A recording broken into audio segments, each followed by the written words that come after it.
গরুর গাড়ির আত্মকথা। একদিন আমার চাকার শব্দেই বেঁচে থাকতো গ্রাম বাংলা। আমি গরুর গাড়ি, আমার কোনো ইঞ্জিন ছিল না, তবু আমি থামতাম না। আমার কোনো হেডলাইট ছিল না, তবু আমি মানুষকে পথ দেখাতাম।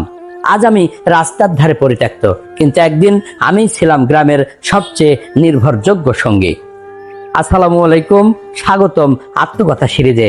আজ যে কথা বলবে সে শুধু একটি যানবাহন নয়, সে বাংলার মাটি, কৃষকের ঘাম, গ্রামের ভালোবাসা আর হারিয়ে যাওয়া এক সময়ের জীবন্ত ইতিহাস।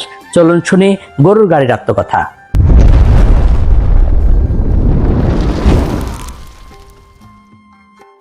আমার জন্ম হয়েছিল জঙ্গলের এক বিশাল গাছ থেকে।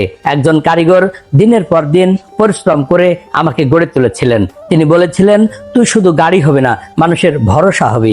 সেদিন বুঝিনি কথাটার গভীরতা, আজ বুঝি। ভোরের আজানের পরই যাত্রা শুরু হতো। ধান ভর্তি বস্তা, পাট, খড়, কাঠ সব আমার কাঁধে উঠতো। কৃষকের ক্লান্ত মুখে যখন হাসি ফুটতো, তখন মনে হতো আমার কাঠের শরীরটাও যেন হাসছে। আমি শুধু ফসল বহন করিনি, আমি বহন করেছি মানুষের আনন্দ। ঈদের বাজার, পূজার মেলা, বরযাত্রী, নববধূ, অসুস্থ মানুষকে হাসপাতালে নিয়ে যাওয়া, এমনকি শেষ বিদায়ের যাত্রাও। মানুষের জীবনের প্রতিটি অধ্যায়ে আমার চাকার ছাপ লেগে আছে। দূর থেকে প্রথম ট্রাক্টরের শব্দ শুনেছিলাম, তারপর এলো বাস, এলো ট্রাক, এলো আধুনিকতার ঝড়। মানুষ বলল গরু গাড়ি খুব ধীর। কেউ আর বলল না এই ধীর গতিই তো আমাদের এত বছর নিরাপদে পৌঁছে দিয়েছে। আজ আমি গ্রামের এক কোণে দাঁড়িয়ে আছি। আমার কাঠে ঘুণ ধরেছে, চাকার লোহায় মরিচা পড়েছে, আমার গরু দুটিও অনেক আগেই চলে গেছে। কখনো কোনো বৃদ্ধ এসে আমার গায়ে হাত রেখে বলেন, তোকে নিয়ে কত স্মৃতি। সেই স্পর্শেই আবার মনে হয় আমি এখনো বেঁচে আছি। সময়ের সঙ্গে বদলে যাওয়াই নিয়ম। আমি জানি আমার জায়গা আজ যন্ত্র নিয়েছে, তবুও আমি কষ্ট পাই না, কারণ আমি এমন একটি যুগের সাক্ষী যেখানে মানুষের হাতে সময় ছিল, সম্পর্কে ছিল আন্তরিকতা, আর পথ চলাতেও ছিল গল্প।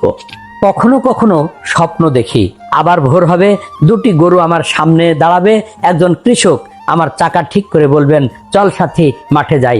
হয়তো সেদিন আর আসবে না, কিন্তু স্মৃতির পথে আমি আজও চলছি।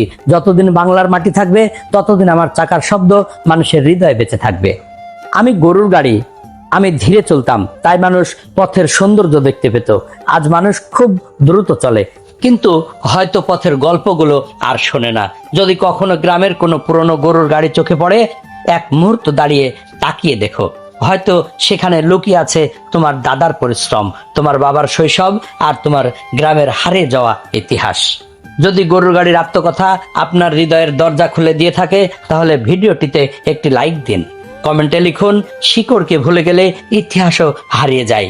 আত্মকথা সিরিজের আরো গল্প দেখতে পেজটি ফলো দিয়ে রাখুন। যারা ইউটিউব থেকে দেখছেন, চ্যানেলটি সাবস্ক্রাইব করে আমাদের সঙ্গে থাকুন।